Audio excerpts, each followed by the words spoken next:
Hello and welcome to my very first episode of Shadows and Silhouettes. I'm Vicky O'Reilly. By day, I am an emotional wellness hypnotherapist, but by night, well, that's a conversation for another day entirely. So I am finally here. Having a podcast has been a goal of mine for quite some time. I actually had an audio podcast a few years ago called Luminous Shadows, and it was very much centered around awakening, stepping into the spiritual side of things, asking those big questions. But since then, life has taken me on a bit of a whirlwind, healing, integration, grief, loss, love, the whole shebang. It's been quite an ordeal. Life has definitely been lifing. And through all of that, I have grown, not just personally, but also in my work, in how I see people, in how I understand myself. I am so far from where I started and still so far away from wherever I may end up. And somewhere in that space, I started asking myself what I actually wanted this podcast to be. And it just didn't feel aligned to keep it the same. So I thought, new chapter, new name, and boom, Shadows and Silhouettes was born. Whoop whoop. So I also wanted to keep it, I wanted to bring in the video format. And it's not just because that's what all the cool kids are doing these days. No. But because doing so, being seen, being visible has been a very challenging part of my journey. I remember the first time I went live ever on Facebook. I was doing readings and I could barely look at the camera. I was in a completely dark room and a teeny tiny tea-light candle was the only thing that illuminated me. It was like something out of Charles freaking Dickens. But over time, evidently, I have uncovered my confidence, but that perfectionist in me still rises sometimes. Is my hair right? Is the lighting right? Is the camera okay? And I know that visually, these episodes aren't going to be perfect. I will pick it up as I go along. And see, that's growth right there because I'm completely fine with that. Completely.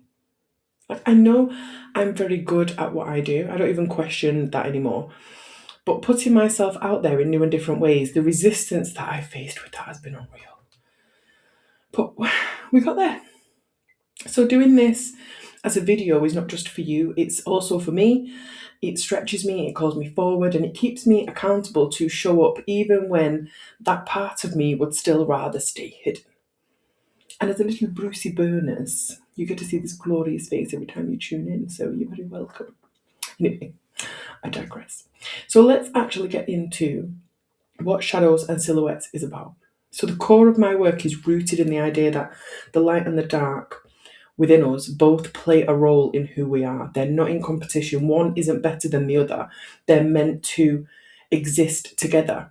But most of the time, we only embrace the light. We show the polished parts, the self-aware parts, the I've got it together parts, and everything else just gets kind of pushed to the side, cleaned up, or completely ignored altogether. So this space is for those parts. The reactions you've questioned, the emotions you've tried to tidy away because you just want to pretend that they don't exist, the patterns that keep showing up even when you know better. So here, we step out of the filtered version of healing and into something more honest. And also, can we just have a moment for how confusing this whole healing space can be? Because 1 minute, you're kind of like told to trust your intuition, aren't you? And then the next minute, you're questioning whether it's intuition or whether it's anxiety or the fact that someone replied with a full stop instead of an exclamation mark, and now you're spiraling over punctuation. Like, what the fudge is going on? Everything has to mean something, right? And then you've got all of these labels flying around, which I also use in my work as well, like anxious attachment avoidant, people pleaser, overthinker, highly sensitive. And don't get me wrong, they can be helpful. They give language to things that we couldn't explain before. But at some point, you stop understanding yourself and start identifying as the pattern. Like it becomes who you are instead of something that you experience. And that's where people get stuck because it's if it was who you are, then there's nothing to change. But if it's something you've learned, something that's been shaped, something that's been reinforced over time, then we can actually do something with that. And that's what we do here. We don't just name it, we understand it. We break it down. And we start taking your power back from it, most importantly, may I add. Without pretending it's easy, because it's not. And people need to stop saying that it is. Without pretending that you can just positive think your way out of it, which don't even get me started about that. That's a topic for a different day. Because if you could just think positive thoughts, if that worked, you wouldn't be here. I wouldn't be here. We would just be living life in a state of sunshine and daisies and dancing frigging ponies. My third eye could not be rolling any harder right now. Because when you really examine it, a lot of what we see around healing nowadays is very surface level. It's simplified. The depth has been stripped from it. It's been turned into something neat and digestible, but real change doesn't happen there. But somewhere along the way, we started labeling ourselves instead of understanding ourselves. And the aim of this podcast is to rewrite that.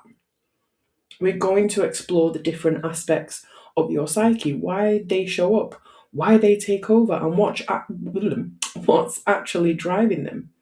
The patterns behind the people pleasing, the anxious attachment, the emotional overwhelm, the sensitivity, and the beliefs that lie underneath all of it. Your reactions don't come from nowhere. There is always something driving them. And when you don't understand when you don't understand what that is, it runs the show. Your emotions, your sensitivity, the parts of you that feel intense, they're not problems to be solved. They are carrying information. They are pointing you somewhere. And a lot of the time, they're pointing you to the parts of you that have been ignored, rejected, or misunderstood. And I get why exploring those parts of you can be scary. When I first heard the term shadow work, I was like, what do you mean shadow? I genuinely thought that the shadow parts of me were bad, like evil. Like even if I kind of glanced in that direction, just a little glance, that I'd just spiral and fully lose the plot, start strutting around like Darth Vader with a lightsaber, just causing chaos. Which in hindsight, I know is very dramatic, but also very understandable, because no one really explains what that actually means in a very grounded way. There is a quote, and a very powerful quote, by Carl Jung. And it says, until you make the unconscious conscious, it will direct your life and you will call it fate. And that's exactly what happens. These parts of you that you've pushed down, they don't disappear. They just show up in ways that you don't recognize, in your relationships, in your reactions, the way you see yourself, the way you simply move through life. And you end up saying things like, this is just who I am. When really, it's just what's been left unexamined. So for me, the shadow is the part of you that's been distorted, shaped by beliefs, experiences, things you've made mean something about you. And the silhouette is the version of that shadow that shows up in real time. It's the reaction, the behavior, the thing that becomes visible when you can't quite see what's behind it. And shadows and silhouettes exist in that in-between space where two things can be true at once, where you can be self-aware and still struggle, where you can be healing and still feel lost some days, where you can understand something logically and still feel it emotionally. That was a big struggle for me, because I'm a very logical person, but I'm also a very deep feeler. So that felt like I was being torn apart.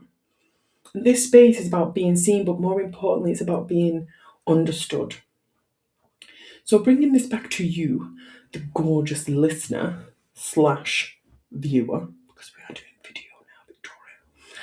If you're in that space, in that in-between space where you're growing, but you're still feeling pulled back to old patterns, if something feels off, but you keep brushing past it because you just don't want to acknowledge it's there, if you feel everything deeply but don't always know what to do with it, or you've become self-aware or more self-aware of yourself, obviously, and now you're like, well, what do I actually do with this?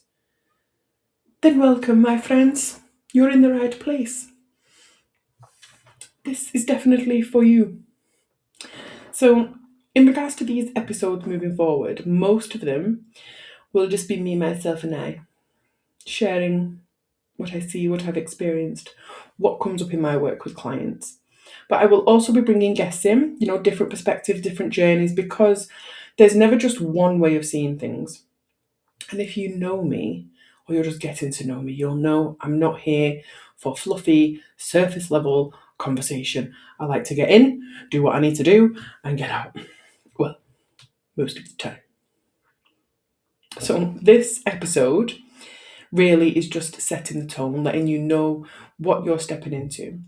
And I do want to make this a little bit interactive as well. So at the end of each episode, I will be doing a little Q&A section where you can send in questions about anything you're navigating, patterns, relationships, emotions, whatever is coming up for you.